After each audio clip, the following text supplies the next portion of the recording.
President Obama to the state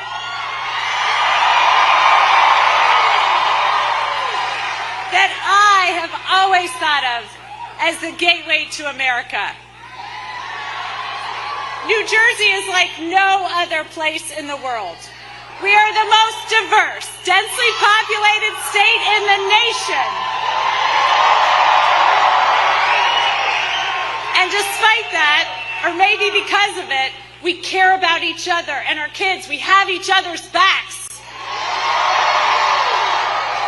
And from the earliest days, we have never shied away from a tough fight. We are waging a battle at this very moment for the future of our nation. And New Jersey has always answered the call to defend this country and our values.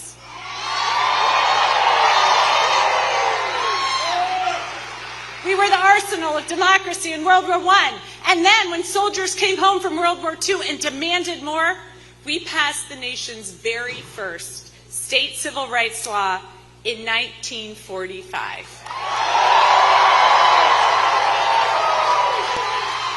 And guess what, New Jersey? It passed unanimously. So we built this nation in the Industrial Revolution, and we have not stopped innovating since. And at this moment, in these difficult times, when everything seems to come down to our election, when people across the nation look at me with fear and despair in their eyes when they ask me, is New Jersey up for this moment?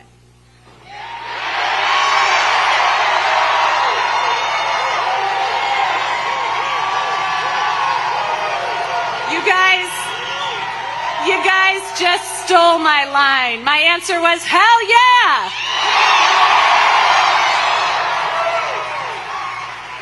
I mean, there are a lot of things people say about us. Do you guys know this? You know, I go down to Washington, I'm on Capitol Hill with people from all over the country, and they say things like, we're loud.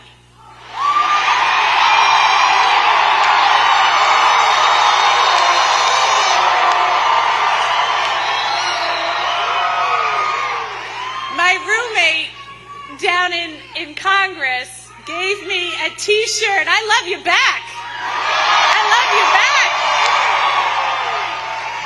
She gave me a T-shirt that said, I'm not yelling at you. I'm from New Jersey.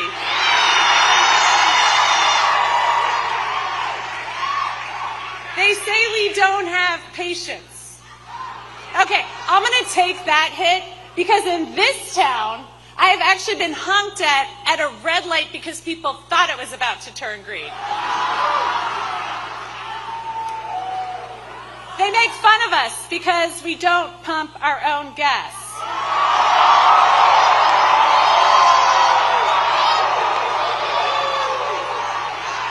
Guys, they hate us because they ain't us.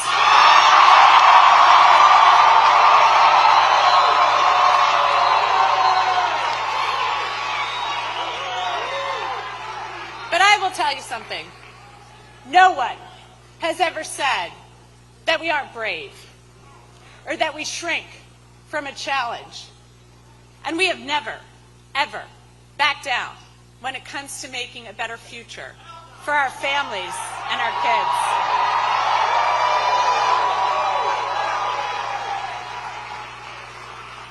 And I've got 4 kids. And you know what? Our kids have been through a lot. We've seen some of their milestones robbed by the pandemic. And now they're facing an onslaught of social media that can further isolate them.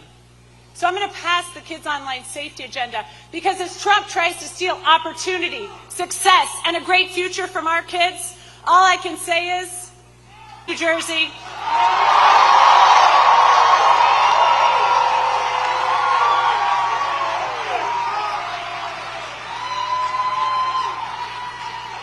So as we arrive here today, just days away from an election that will define the very future of this great nation, I've been asked again and again, what is this about? What does this race boil down to? Everything.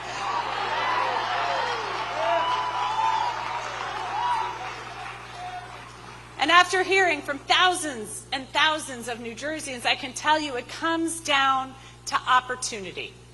Who has a seat at the table? And in New Jersey, we believe it doesn't matter who your parents are, it doesn't matter where you were born, you should get a shot.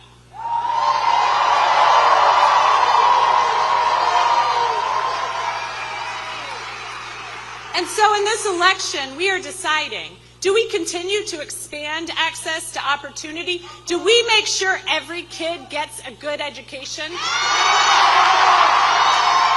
That workers make a good wage? That our economy provides good jobs? Then you can work at one job and make a living for your family and then retire? New Jersey, I don't just want you to have a job, I want you to have a retirement.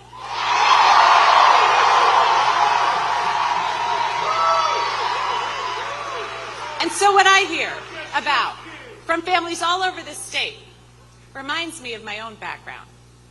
My grandfather's family lost everything in the Great Depression. After the war, he got a good union job with the UAW. That job lifted my mom's family out of poverty squarely into the middle class. And then there was my dad, orphaned by the time he was 13. But he was able to work hard and put himself through college, and he wasn't saddled with debt for 30 years. And then me. You know, when I told my dad, hi, Dad.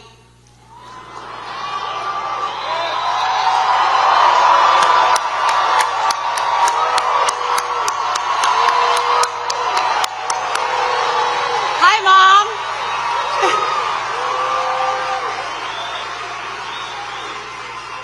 I love you too, Mom.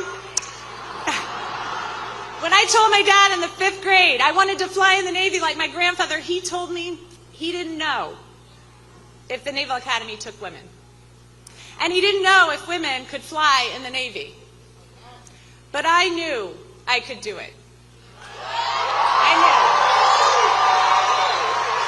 I didn't think I could. I didn't hope I could. I knew I could. Because everything I had learned about this country, from my parents to my teachers to Schoolhouse Rock on Saturday morning cartoons,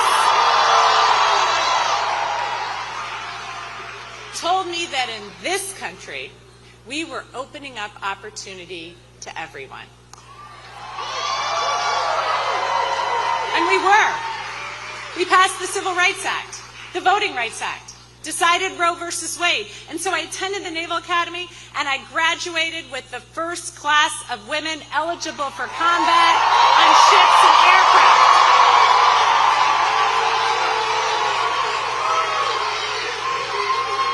And you heard from Dr. Dale Caldwell and how his dad marched with Dr. Martin Luther King and fought for civil rights to give all of our kids better opportunities. You heard how his dad's example led Dale to work in education to continue that promise of opportunity, and how hard he works for his daughter. And at every level, in every generation, this country has offered opportunities that could not have been found anywhere else in the world.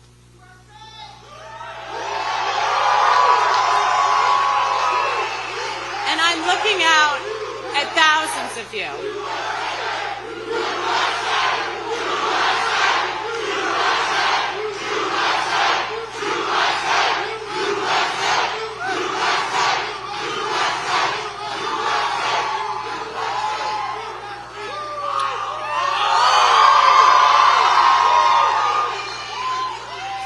Sure, every single person here has a similar story. Whether it was someone in your family who got an opportunity, or an opportunity that wasn't available to your parents but was to you. And that promise of opportunity is so iconic that it is known the world over as the American dream.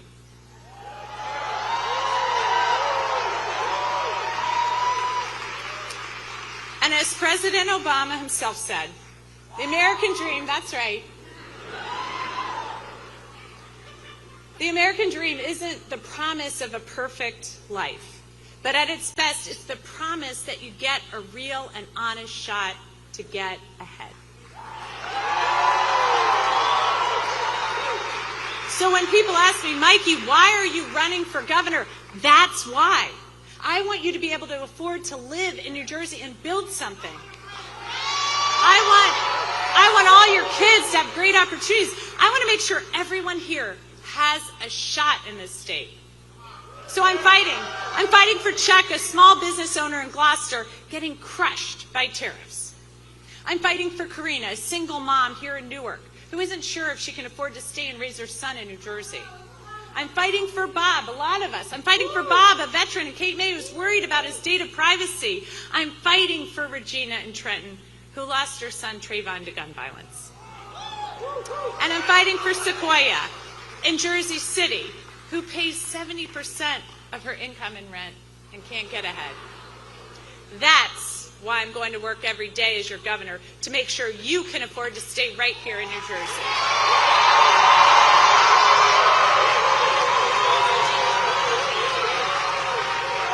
So here's what I'll do. On day one, I'm declaring a state of emergency on utility hikes. I'll freeze those rate hikes to lower your family's bills. New Jersey, I am not playing. I am not writing a strongly worded letter. I am not starting up a working group. I'm not doing a 10-year study. I am declaring a state of emergency.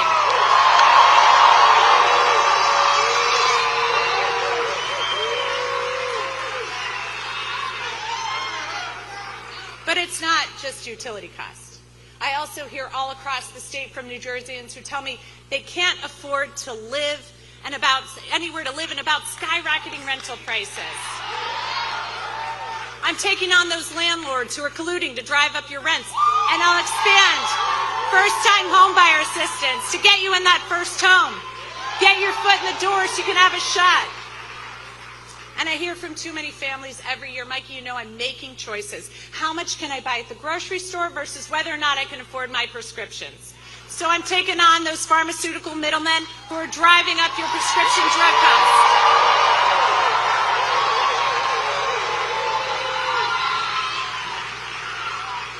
So as governor, I'm going to create real change so you can afford to stay here in this state, but my fight doesn't and can't end at the border of New Jersey. We've got to take on all those hits coming from Trump and Washington, D.C. Because right now, the president is running a worldwide extortion racket. You pay more for everything from the coffee you drink in the morning to the groceries you're cooking dinner with at night as Trump pockets billions.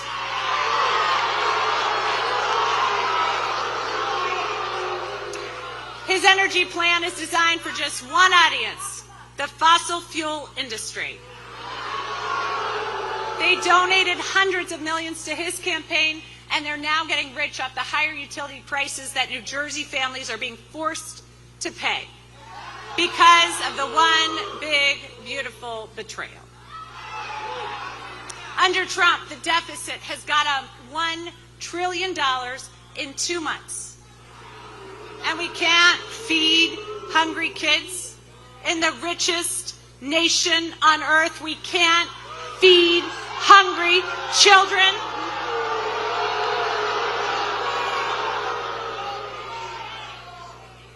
Not on my watch.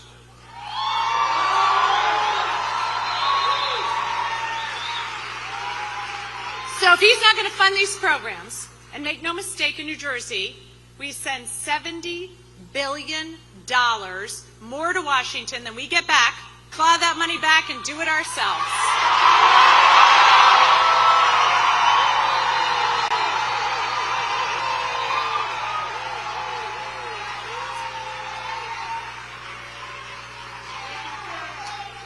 And then there's the Gateway Tunnel. Has anybody heard of that? So I was called the tunnel-obsessed congresswoman when I first got into Congress because I worked so hard to get that project funded. I was told it would never get done. But we got that federal funding, and then we went farther. and got more funding across the state for our transit programs. And Donald Trump, because he's pissed off that everybody's rightly blaming him for the government shutdown, has frozen the Gateway Tunnel. I mention all this because whether it's Medicaid, the one big beautiful betrayal, or the Gateway Tunnel, guess what? Jack Ciattarelli is nowhere to be found. And when he is forced to talk about it, does he defend New Jersey? Does he commit to clawing that money back for New Jersey? Does he say, hey, I'm serving you no matter what the cost? No.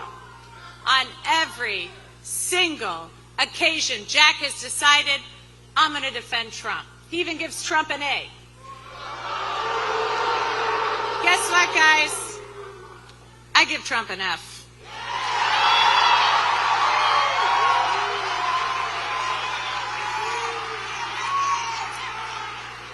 I'm committed to fighting anyone when it comes to fighting for the people of New Jersey.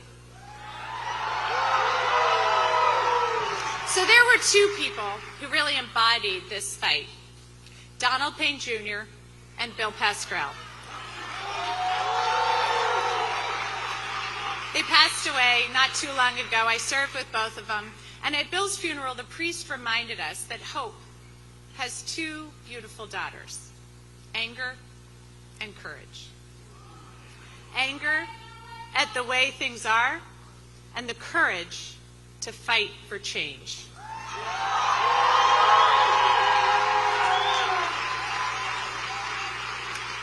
And I'm angry. I'm angry at the way things are. I'm angry that our president is cutting everything from the Gateway Tunnel funds to SNAP benefits, erasing funds for programs to help third graders read, address learning loss, or get support for families as we are facing a mental health crisis with our kids. So I'm angry, but I don't feel afraid. As I stand here, I feel nothing but courage. New Jerseyans give me courage, and I'm sure the nation feels that way too. Courage to make change, to take on special interests, the status quo, the systems that aren't working, to deliver for people, for families, to give every kid a shot. So, anger and courage are the daughters of hope. And I know someone here tonight who knows a little bit about hope.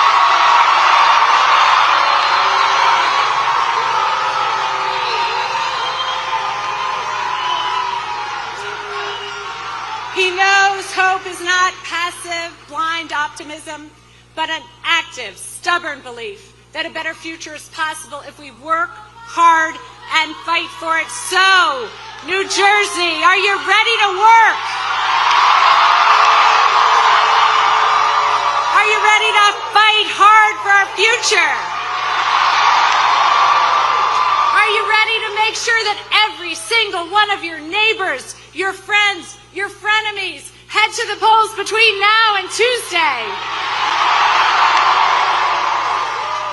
That's what I thought. Nope, that's what I knew. Because I know the fight that defines our state. And New Jersey, I'm ready too. So, would you help me give a very loud New Jersey welcome to the 44th President